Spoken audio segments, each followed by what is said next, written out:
Hi, in this video we're going to talk about level payment amortization. So the word amortization just means you're paying off the loan. It's just an act of paying off a debt or a loan. So don't focus so much on amortization. We've been talking about amortizations without actually saying the word amortization in all of the previous videos on these loans. So what's really important, or what we're focusing on in this particular video, is the level payment part. And a lot of our earlier videos, we didn't have level payments. We were just paying off loans, and sometimes we were paying off loans with arithmetically increasing or decreasing payments, or geometrically increasing or decreasing payments. Now we're going to look at level payment amortizations. And in this case, there's going to be a lot of facts that just apply to this situation with level payments, and most of the problems that you'll see on the exam will be level payment amortizations. Okay, I want to get started with just an example. I want to illustrate these facts with a little short-term example, a little 4-year example here. So let's say we got a 4-year loan of $1,000 at an annual effective interest rate of 4%. It's repaid with level annual payments. Determine the amount of each payment. So my timeline is going to look like this. I take out a loan. My first payment 1 year from now is going to be some value cap C, and then I'm going to have 3 more payments after that, all of value cap C. And of course, the amount of the loan is the present value of the payment. So I would solve the equation where 1,000 equals the present value of the payments. So that's a cap C times an A angle 4. And use the TVM buttons on your calculator, you get 275.49. So the timeline's going to look like this. Now what I want to do is capture the information, we want to pay a little bit more attention to the details and a little bit more attention to the payments themselves. And so I'm going to capture all this information in a table, and this will be called a level payment amortization table. And so in tabular form, it's going to look like this. At time 0, I'm going to have 5 columns. I'll have a time column and then a payment column. Next to that, how much interest is being paid at each time. What is the principal that's being repaid each time? So the principal is going to be the amount that we originally borrowed. So it starts off as 1,000 as the principal. And over the course of time, we're going to pay off that principal. And we're going to look at, well, how much are we repaying in principal each period. And then, of course, we're going to have a balance after each payment. So at time 0, of course, we have a balance of 1,000, and then we have these payments at times 1, 2, 3, and 4. Okay, so let's talk about how to populate the other cells in the table. So there's not a payment at time 0. There's no interest that's being paid at time 0, and there's no principal that's being repaid at time 0. At time 0, all we did is take out the loan, in this case of 1,000. So what happens at time 1? Well, let's first look at then what is the interest that's going to be paid at time 1. That's going to depend on what the balance was at time 0 and the interest rate. So I take the balance that I took out at time 0, the amount that we borrowed at time 0, which is 1,000, multiply that times 0.04, and that's going to give me a 40. So the amount of interest that we're going to pay at time 1 would be 40. And then what's the principal that's going to be repaid at time 1? Well, we made a total payment of $275.49. $40 of that payment went towards just paying interest on the loan. And so the rest, the $235.49, is what the rest would be, and that's going to be the principal repaid at time 1. So again, it's principal that's being repaid at time 1. I originally borrowed the 1,000, and now we paid back the $235.49. So just after that payment at time 1, we have a balance of $764.51. Now, I want to take, in the next few slides, I want to talk about other ways to calculate the balance at time 1. The one way that we just did it was we took the 1,000 and we subtract off the 235.49. But then there are other ways. For instance, to get the balance at time 1 from the balance at time 0, I could have taken the 1,000 that I owed at time 0, accumulate that with interest by multiplying by 1.04, and then subtract off the payment amount. And when I do that, surprise, I'm going to get $764.51. I get the same number. And this is just a standard retrospective calculation for the balance at time 1. On the other hand, I can look forward into the future and I see, I've got 3 more payments of $275.49 to make in order to pay off the loan. So the balance at time 1 will be the present value of those 3 payments of $275.49. And so that would be Again, go through the calculation, you're going to get the same number, 764.51, and this was just a typical prospective way of calculating the balance at time 1. So we have these 3 different ways of calculating the balance at time 1.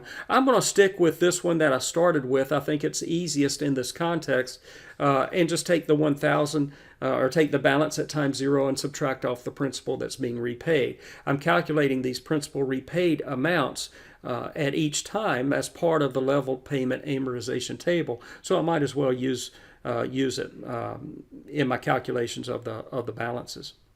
Okay, so now let's move on to the next level.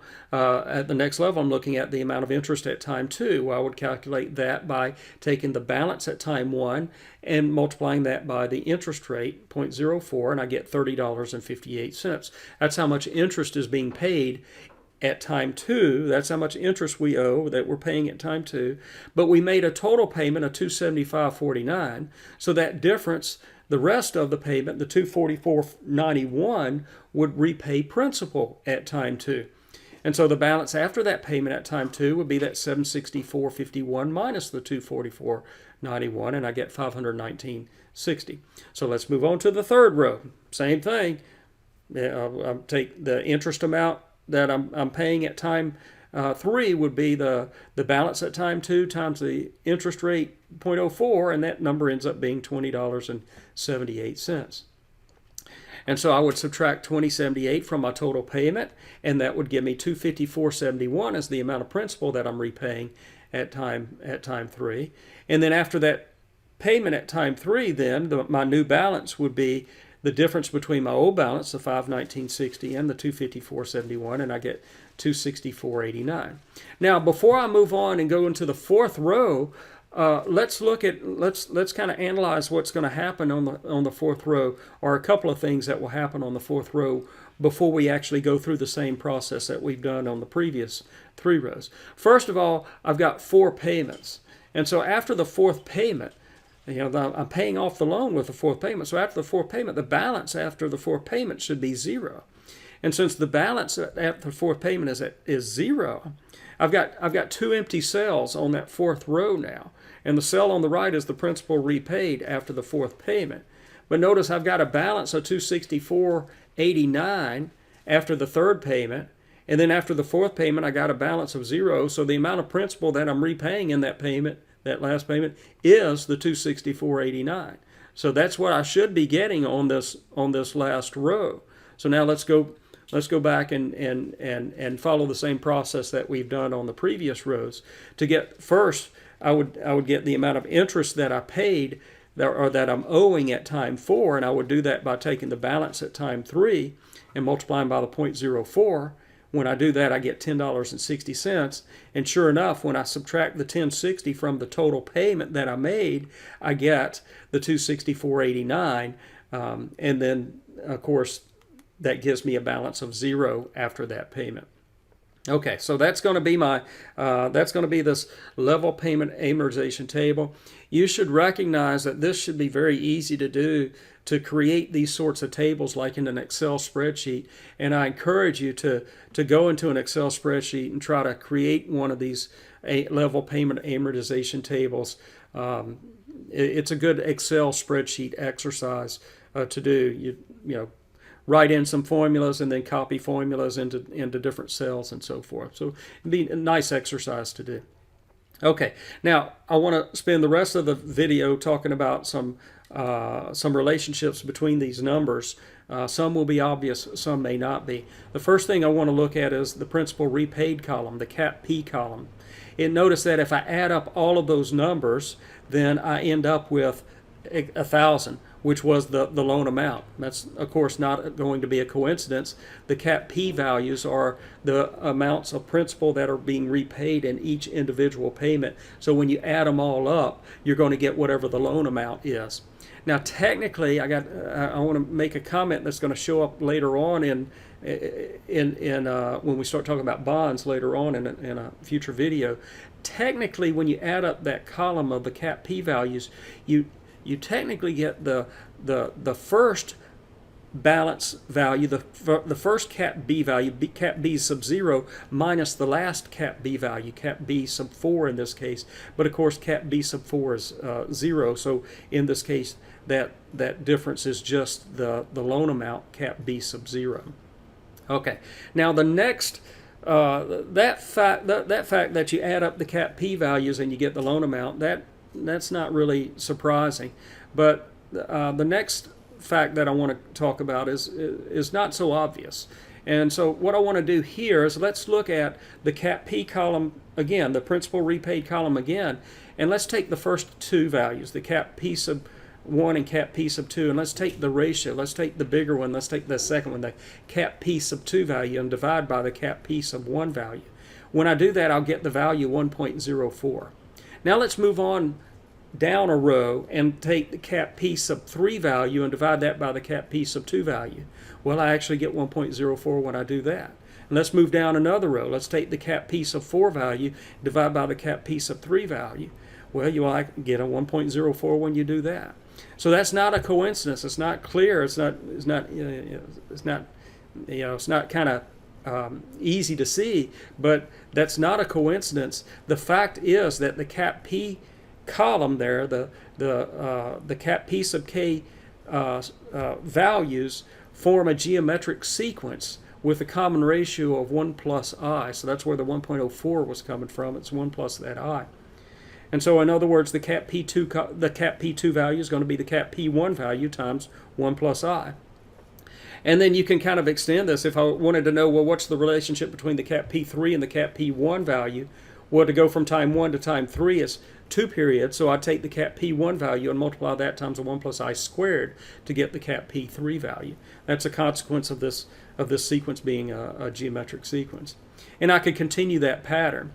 And I know in this example there are only 4 cap P values, but if I had more, then I could do things like relate a cap P sub 27 to a cap P sub 14 by saying, oh, well, there's 13 periods from time 14 to time 27. So I take the cap P sub 14 value and I multiply that times a 1 plus I to the 13th to get the cap P sub 27 value. Again, there's only 4 cap P values in this particular example, but there are going to be many other examples where you've got lots of cap P values. Okay, so these are two facts that we have. If you add up the cap P values, you're going to get the loan amount, and then the cap P values themselves form a geometric sequence with a common ratio of 1 plus I. So we can kind of put these two together to get another nice little fact.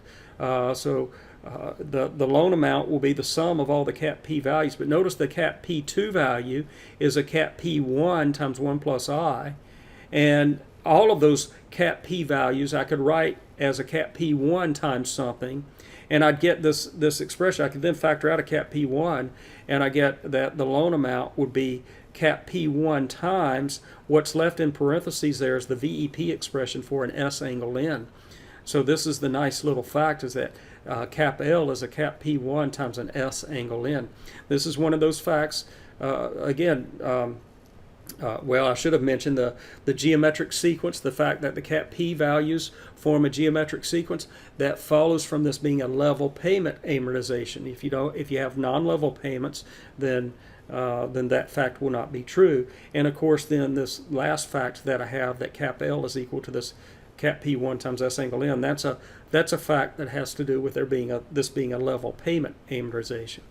Now, on the other hand, I also know another expression for cap L. It's the present value of all the payments. Well, the payments are all cap C, so the present value of all the payments would be a C times an A angle N. And remember, there was a relationship between an S angle N and an A angle N. In particular, S angle N is an A angle N times a 1 plus I to the N. So if I plug that in for the S angle N as the second factor after the P1, cap P1, and I cancel off the A angle N's, you can see that there's a relationship here that the payment amount, cap C, is the first cap P value, cap P sub 1 times 1 plus I to the N. So let me kind of gather all these facts together. Let's look at in a cleaner page here. So these are the level payment amortization table facts, or level payment amortization facts. First of all, the first fact here that I have shown is that's the prospective calculation of the loan amount. The loan amount is going to be the present value of all the payments, so that's a cap C times an A angle N. The second fact here is that the loan amount will also be equal to the sum of all the cap P values. So each of the cap P values is the amount of principal that's being repaid in each of the individual payments. So when you add all of that up, of course, you're going to get the loan amount. And that number 2, that's always going to be true, not necessarily with a level payment amortization. That's always true, that you add up the cap P values, you're going to get the loan amount. The third fact here was dependent on having a level payment amortization. And so that's that the cap P column forms a geometric progression, a geometric sequence. From that fact, we got that cap L is the first P value, cap P sub 1 times an S angle N. And we can group that fact with fact number 1 to get that the payment amount, cap C, is the first cap P value, cap P sub 1 times a 1 plus I to the N. And then this last fact I haven't really talked about within the video yet, but the last fact is that I can write I can relate the balances at different points in time with this equation. And notice that this is a one-step calculation. This is, I hate to spend a little bit of time on this. I should spend more time on this because this is a very important and useful fact that that you have this one-step calculation that relates the balances at different time periods. So I have a balance at time K and a balance at time M, and then I have the payments capital C, are the payments between those two time periods. And this is a one-step calculation. So you treat the earlier balance as the present value, the later balance as the future value. And of course, the end value that you're going to put in for TVM will be the difference between whatever time period the earlier time period is and the later time period. And so that's a one-step calculation. One last comment on this is notice that, remember when you're trying to figure out the plus or minus signs to put in your calculator, when you do these calculations, TVM calculations, you have to put the equation that you're dealing with in standard form. And notice then that if you're going to put the payment in as a negative, then you put the future value in as a negative also. So the present value would be then inserted as a positive, the payment would be a negative, and the future value would be a negative. And then you could, that's how you would insert values into the TVM buttons. Okay, so we'll see a lot of examples using that fact, but that's a very useful fact for level payment amortizations. Okay, well, I'll see you in the next video.